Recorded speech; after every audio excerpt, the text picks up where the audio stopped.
दिल्ली में पिछले कुछ सालों से 10 साल से ज़्यादा पुरानी डीजल और 15 साल से ज़्यादा पुरानी पेट्रोल कार्स को चलाने पर और उनको ओन करने पर बैन लगा हुआ है। और दिल्ली वो स्टेट है जो पर कैपिटा इनकम के मामले में पूरे देश के अंदर 3rd रैंक पर आता है। यानी कि यहाँ के जिन अंधा पैसा कमाने वालों ने आज से 10 साल पहले खासकर डीजल लग्जरी कार्स ली थी ना, वो अब उन्हें बेचनी पड़ रही है मजबूरी में आके। और ये इतनी भारी मात्रा में बेची जा रही है कि कई यूज्ड कार डीलर्स जो पहले हर तरीके की गाड़ी बेचा करते थे, वो अब सिर्फ और सिर्फ लग्जरी गाड़ियां ही बेच रहे हैं। और आपने भी ये नोटिस किया होगा कि इंस्टाग्राम पर स्क्रॉल करते time all of the sudden एक रील आती है जिसमें एक वेस्ट दिल्ली के पंजाबी अंकल होते हैं जो अलग अलग लग्जरी कार्स को दिखाकर ये बोलते हैं कि ले जाओ ये बुलबुल का बच्चा सिर्फ 7 लाख रुपए में। हाँ, वो आपको बुलबुल के बच्चे के नाम पर 7 से 8 लाख रुपए में BMW और ऑडी जैसी गाड़ियां देने के लिए तैयार होते हैं, जिसके अंदर वो ट्रांसफर भी करा के दे देते हैं और इसके अंदर आपको लोन भी मिल जाता है, वो भी पैन इंडिया।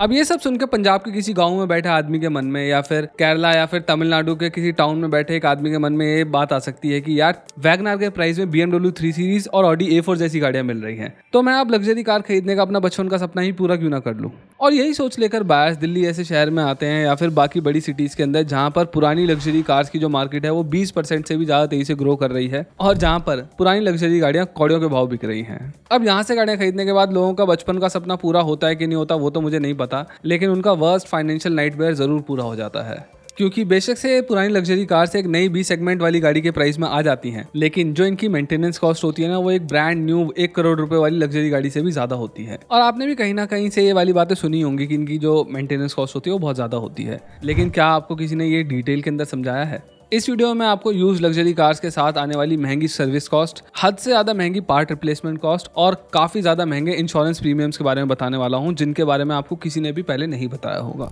और एंड में मैं ये भी बताऊंगा कि इतना ज्यादा खर्चा करवाने वाली इन गाड़ियों के जेन्युइन बायर्स कौन हो सकते हैं और किन्हें इनसे दूर रहना चाहिए। तो भाई सबसे पहले ये समझ लो कि लग्जरी कार्स को खरीदने वाले भी ना 2 टाइप के लोग होते हैं। एक तो वो जो सिर्फ 3 से 4 साल पुरानी ही लग्जरी कार्स खरीदते हैं, और दूसरे वो जिन्हें कार की एज से कुछ लेना देना नहीं होता है, उन्हें तो बस एक नई क्रेटा और नेक्सॉन के प्राइस में एक मस्त लग्जरी गाड़ी चाहिए होती है। अब अगर कोई पहली कैटेगरी में फॉल करता है तो उसके लिए यूज लग्जरी कार लेने में कोई भी दिक्कत वाली बात नहीं है मेरे हिसाब से, क्योंकि ऐसा व्यक्ति ऑलरेडी कम से कम 30, 40 या फिर 50 लाख रुपए तक दे रहा है ऐसी यूज लग्जरी गाड़ियों के लिए। और मेरा मानना यह है कि अगर वो इतना पैसा दे सकता है तो वो ऑलरेडी वेल ऑफ है और उसके लिए इस तरीके की कार्स को अफोर्ड करने में कोई भी दिक्कत वाली बात नहीं आने वाली है।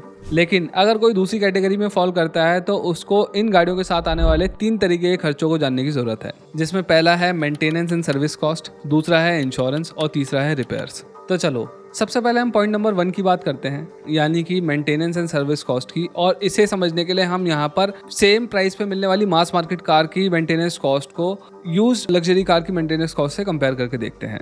और यहाँ पर हम क्रेटा का एग्जांपल ले सकते हैं। क्रेटा का जो टॉप मॉडल है वो 23 से 24 लाख ऑन रोड के आसपास पड़ता है और इतने पैसों में आपको लगभग 6 साल पुरानी डीजल वाली BMW 5 सीरीज मिल जाएगी। और अगर इनकी सर्विस कॉस्ट कंपेयर करें इन दोनों कंपनीज की ऑफिशियल वेबसाइट पे अवेलेबल डेटा की मदद से, तो हमें ये पता लगता है कि 40,000 या उससे ज्यादा चली हुई डीजल क्रेटा की जो सर्विस कॉस्ट आती है वो लगभग 7,000 रुपए के आसपास है। वहीं BMW की ऑफिशियल वेबसाइट के मुताबिक जो BMW 5 सीरीज की 5th सर्विस होती है ना, उसकी कॉस्ट लगभग 1,31,092 रुपए आती है।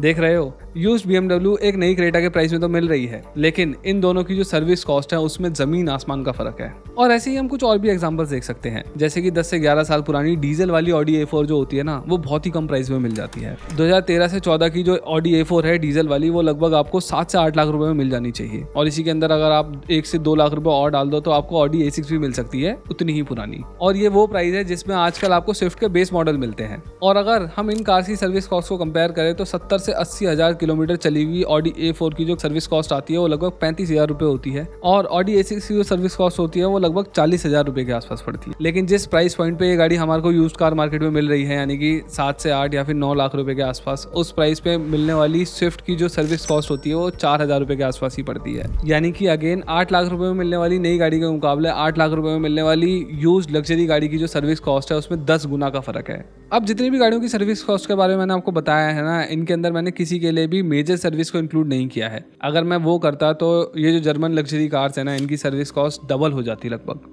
खैर, अब यूरोपियन लग्जरी कार्स की हाई सर्विस कॉस्ट से बचने के लिए कई लोग प्राइवेट गैराजेस का रुख करते हैं और वहां जाकर सर्विस करवाते हैं। और ऐसा करने पर डेफिनेटली उनके काफी ज्यादा पैसे बचते भी हैं, लेकिन स्टिल वो कॉस्ट भी मास मार्केट गाड़ी की सर्विस कॉस्ट से ज्यादा ही होती है।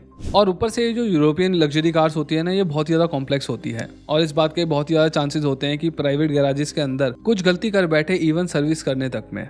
और मान लो कोई मैकेनिक ऐसी गलती भी नहीं करता है और कोई दिक्कत भी नहीं आती है, लेकिन तब भी लग्जरी कार्स को अगर आप बाहर प्राइवेट गैराजेस में सर्विस कराते हैं ना, तो उनकी जो ऑलरेडी लो रीसेल वैल्यू होती है ना, वो और भी ज़्यादा नीचे गिर जाती है। क्योंकि ये जो लग्जरी कार्स के बायर्स होते हैं ना, वो सर्विस रिकॉर्ड को बहुत ही ज़्यादा इंपॉर्टेंस देते हैं। क्योंकि एज आई सेड बिफोर, ये जो लग्जरी कार्स होती हैं बहुत ही ज़्यादा कॉम्प्लेक्स होती हैं और बहुत ज़्यादा भरोसा नहीं होता है जब हम इनकी सर्विसेज बाहर करवाते हैं। इसीलिए अगर इन गाड़ियों की सर्विस रिकॉर्ड के अंदर किसी भी तरीके की डिस्क्रिपेंसीज पकड़ी जाती हैं या फिर अगर इनके सर्विस रिकॉर्ड के अंदर कंटिन्यूटी नहीं दिखती है, तो लोग इनको लेना पसंद नहीं करते हैं और इसी की वजह से इन गाड़ियों की जो रीसेल वैल्यू है वो और भी ज़्यादा डाउन आ जाती है। अच्छा, अब ये तो बात रही सर्विस की। सर्विस के अलावा भी गाड़ियों के अंदर कई सारी ऐसी चीज़ें होती हैं जो आपको टाइम टू टाइम बदलनी होती हैं, जैसे कि टायर्स। और लग्जरी गाड़ियों के अंदर आने वाले जो टायर्स होते हैं ना, वो बहुत ही ज़्यादा महंगे होते हैं। दरअसल लग्जरी कार्स के अंदर आते हैं रन फ्लैट टायर्स, जो कि पंचर होने के बावजूद भी काफ़ी दूर तक चल सकते हैं। और ये जो रन फ्लैट टायर्स है ना, ये लग्जरी कार्स के अंदर पिछले 15 से 20 सालों से आ रहे हैं इंडिया के अंदर। अगर किसी लग्जरी कार का रन फ्लैट टायर लगभग 16 से 18 इंच के आसपास होता है ना, तो उसकी जो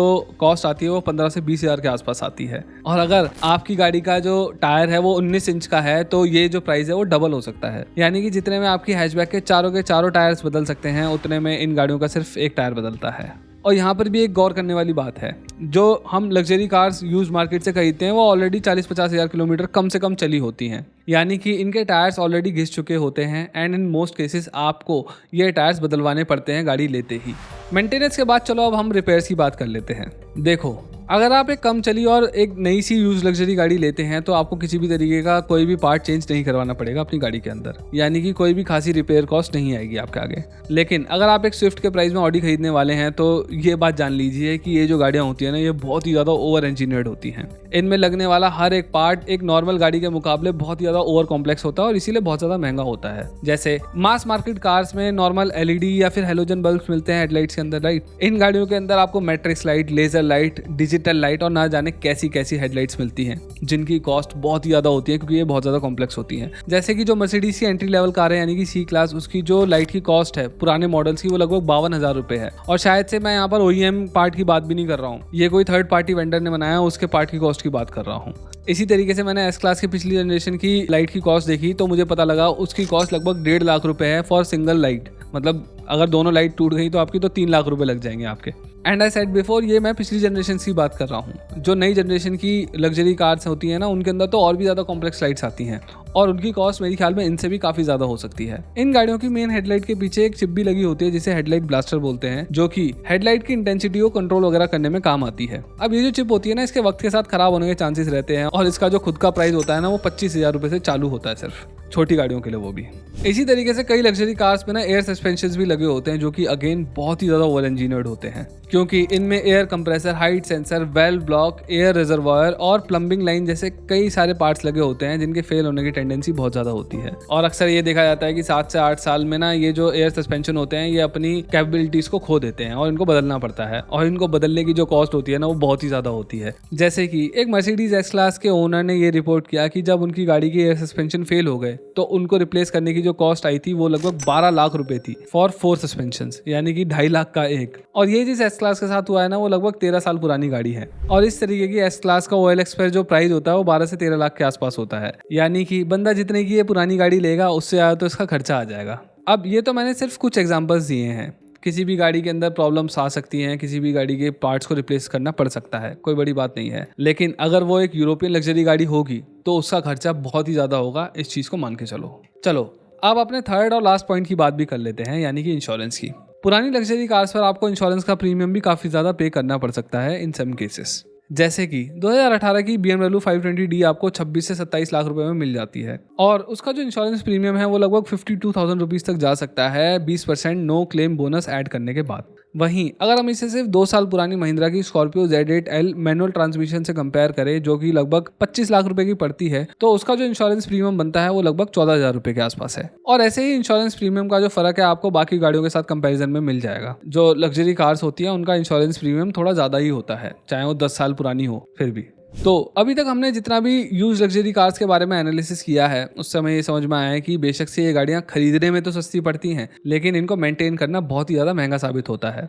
और इसीलिए मेरा मानना यह है कि अगर आपका बजट सिर्फ एक गाड़ी को लेने का है ना, तो इतने में ही आने वाली एक नई गाड़ी ले लो और इन गाड़ियों पे अपना पैसा खराब मत करो। लेकिन अगर आप एक बिजनेस रन करते हैं तो हो सकता है ये गाड़ियाँ आपके काम की हो। क्योंकि कई तरीके के बिजनेसेस ऐसे होते हैं जहाँ पर आपको अपने क्लाइंट्स को इंप्रेस करना होता है अपने शान और शौकत दिखा के, महंगे मोबाइल और महंगी गाड़ियाँ दिखा के। और अगर आप भी इसी तरीके के किसी प्रोफेशन में हैं तो आप एक लग्जरी गाड़ी ले सकते हैं। एंड एक्चुअली ये आपके इनकम टैक्स के अंदर भी काफ़ी ज़्यादा मदद कर सकती है, क्योंकि लग्जरी गाड़ियाँ अपने चौथे साल तक आते आते ही 50% तक डेप्रिशिएट हो जाती हैं और इसके बाद जो डिक्लाइन है वो और भी ज़्यादा तेज़ी से होता है, जिसके चलते कई बिजनेस ओनर्स अपने एसेट्स पर डेप्रिसिएशन क्लेम कर सकते हैं इनकम टैक्स फाइलिंग के दौरान, अगर वो ये साबित कर पाएं कि ये जो गाड़ी है वो बिजनेस पर्पसेस के लिए यूज होती है। और ऐसे में गाड़ी का जो डेप्रिसिएशन अमाउंट है वो टैक्स के अंदर माफ हो जाता है। बाकी बिजनेस ओनर्स के अलावा ये जो यूज लग्जरी गाड़ियां हैं ये फ्लीट ओनर्स के भी काफी ज्यादा काम की हो सकती हैं, क्योंकि वो इन्हें होटल्स वगैरह के अंदर लगा सकते हैं या फिर इसी तरीके की किसी और जगह पर, और जो टैक्स में डेप्रिसिएशन है वो भी क्लेम कर सकते हैं, तो उनको भी वहाँ पे फायदा मिलेगा। तो ऑल इन ऑल मेरा कहना ये है कि आप इस तरीके की लग्जरी यूज्ड कार तभी लेना जब आपके पास डिस्पोजल इनकम हो